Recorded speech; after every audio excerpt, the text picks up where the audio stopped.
Retour, au direct sur le plateau de TV Finance, il est 9h05. La Bourse de Paris a démarré, sa séance, avec une légère hausse, plus 0,3% au moment où on se parle. L'indice est aux portes, des 8 100 points. On va s'intéresser donc ce matin au CAC, avec vous, Mathieu Serron pour, ChronoCAC. Bonjour. Bonjour Roselyne. Vous êtes trader et fondateur de Galileo Trading. Le CAC, a fini la semaine donc en demi-teinte, des mouvements toujours, erratiques et une semaine contrastée pour l'indice parisien qui était d'abord porté vendredi par les annonces de baisse de taux de la Fed, puis plombé par l'effondrement de la valeur tech Broadcom qui a chuté de moins 11% à Wall Street. C'est exactement ça. Nous avons des marchés qui sont tiraillés entre un assouplissement monétaire en cours, et notamment aux États-Unis, et de notre côté, des valorisations de certaines valeurs tech qui inquiètent. Donc, la semaine dernière, la Fed a fait le job, hein, en quelque sorte, en rassurant les marchés à travers sa décision sur les taux, à travers son discours également. Mais cette bonne humeur est venue, a été plombée par les résultats d'Oracle et de Broadcom pour des raisons différentes. Les résultats de Broadcom, bien que spectaculaires, sont déjà intégrés dans les cours. Le titre se traite sur des ratios de valorisation records, à 42 fois les bénéfices attendus sur l'exercice 2027, contre 17 fois en moyenne ces 10 dernières années, d'où le sujet d'inquiétude. Et concernant Oracle, c'est la consommation de cash qui inquiète et qui a largement déplu. Les deux valeurs ont perdu 10% chacune jeudi et vendredi. À surveiller aussi dans les catalyseurs bon, que l'on surveille depuis des mois et en cours encore, l'Ukraine, avec, si l'on se fie aux déclarations de l'émissaire américain Steve Witkoff, les déclarations qui avanceraient, mais on a quand même de nombreux points de blocage encore, mais des rencontres sont encore prévues cette semaine. Donc on a dans ce contexte-là des marchés actions qui piétinent beaucoup.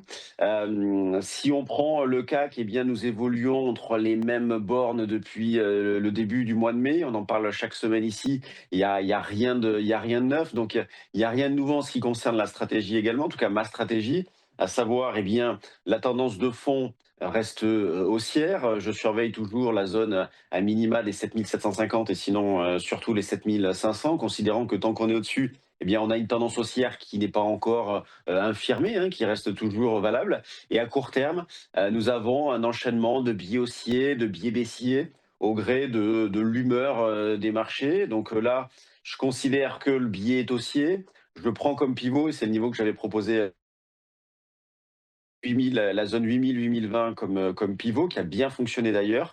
Donc considérant que tant qu'on est au-dessus, eh bien, dynamique haussière égale achat sur repli.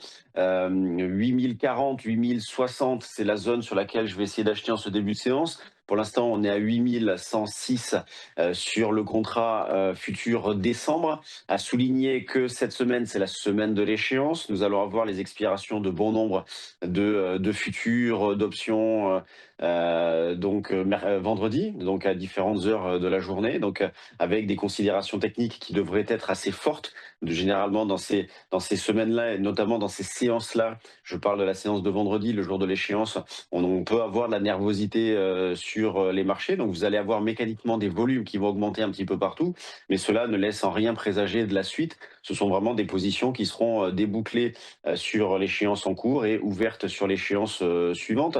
Donc, sur le cas que je disais, je travaille un billet acheteur à court terme, donc avec une zone d'achat 8040, 8080, 8060, 8040, 8060, et une invalidation. Donc, comme je vous disais, je prends comme pivot la zone des 8000, 8020. Eh bien, je prends comme invalidation de mes achats la rupture de cette zone-là.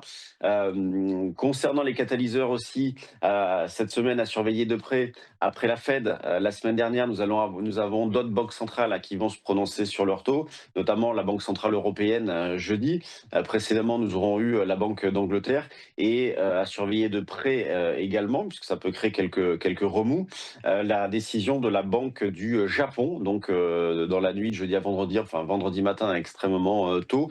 Donc une hausse de taux est attendue au Japon, donc ce qui pourrait perturber un petit peu les marchés en cette fin d'année qui, pour l'instant, reste plutôt bien orienté. On a vraiment l'attente d'un catalyseur fort, mais il n'y en a pas véritablement. Des indications qui se télescopent. On le voit notamment aux États-Unis où on a des valeurs tech qui plombent un petit peu. Et dans ce contexte, vous avez le Dow Jones qui tire un petit peu son épingle du jeu avec de nouveaux records la semaine dernière. Sur les actions aussi, il y a des choses intéressantes à faire. C'est vrai que moi, sur les futurs, en ce moment, sur les indices, je suis très opportuniste dans le sens où je viens capter des morceaux de mouvement sans forcément jouer de directionnel fort. Et sur les actions, il y a des configurations jolies, des retournements. Je pense notamment à Stellantis, à SEB, donc des valeurs qui ont pas mal souffert ces derniers mois, qui pourraient connaître un parcours intéressant en 2026. Merci beaucoup Mathieu Serron pour votre décryptage. Belle journée à vous et on vous souhaite par Merci. avance de belles fêtes de fin d'année. Eh bien, merci à vous aussi. À suivre, après une nouvelle pause, les valeurs qui bougent, ce sont les market movers. À tout de suite.